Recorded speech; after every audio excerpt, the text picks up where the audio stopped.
Web TV Salon CE, nous sommes le mercredi 15 septembre et voici les titres de l'actualité des comités d'entreprise. On ouvrira ce journal avec un chiffre encourageant puisque le taux de chômage en France métropolitaine a baissé de 0,2% au deuxième trimestre 2010. Autre sujet d'actualité, le marché des titres cadeaux qui bat son plein grâce à la forte demande des comités d'entreprise. On poursuivra avec un outil indispensable au CE comme à leurs fournisseurs, son nom le DediShop. À découvrir également une entreprise au service des CE et des salariés. Cadeos n'est autre que le leader des titres cadeaux. Enfin, ne manquez pas les nouvelles de la rédaction que vous retrouverez à la fin de ce journal. Mais tout de suite, c'est l'info du jour. Avec une bonne nouvelle, le recul du taux de chômage en France métropolitaine. C'est ce que nous confirment les derniers chiffres de l'INSEE publiés le 2 septembre dernier. Un recul qui reste toutefois symbolique, 0,2% de baisse enregistrée au deuxième trimestre 2010 par rapport au trimestre précédent. Autre recul moins positif cette fois puisqu'il s'agit du taux d'emploi des jeunes de 15 à 24 ans, passé de 28% à 27,9% sur la période.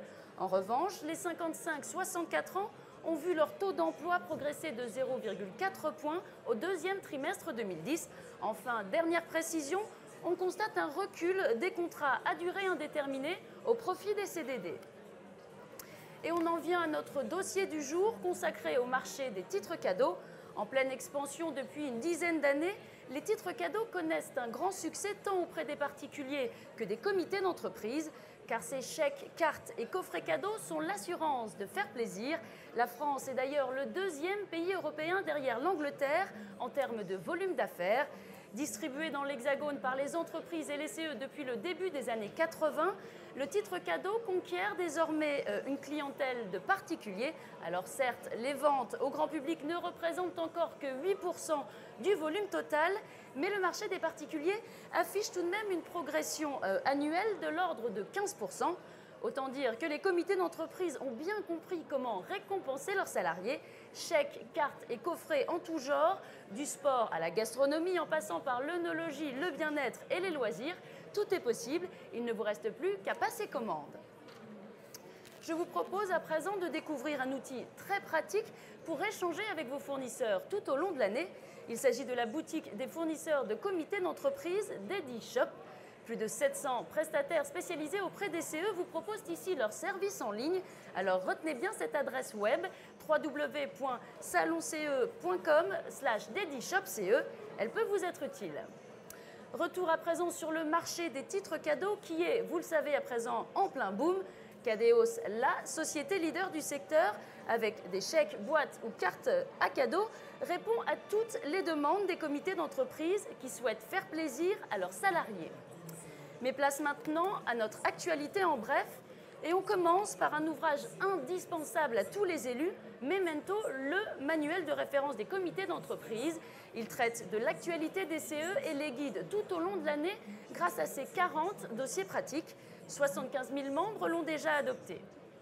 Et on poursuit avec une info qui risque bien de vous intéresser. En dehors de l'expert comptable et de l'expert en technologie, dont les interventions sont prévues par la loi, le CE peut également se faire assister par d'autres experts dits libres, sollicités pour des missions telles que l'analyse des activités sociales et culturelles, les ASC, ou encore l'expertise d'un projet de cession. L'expert libre rémunéré par l'employeur est au service des CE. Des CE qui sont toujours plus nombreux et c'est la bonne nouvelle de ce JT. Aujourd'hui, la France compte 32 000 comités d'entreprise, COS, CAS et amicales du personnel. Et on termine ce JT par un clin d'œil. Selon une étude menée par des chercheurs de l'Université de Queensland en Australie, les blondes seraient mieux payées que les brunes. Elles gagneraient en moyenne 7% de plus que celles qui semblent ici compter pour des prunes.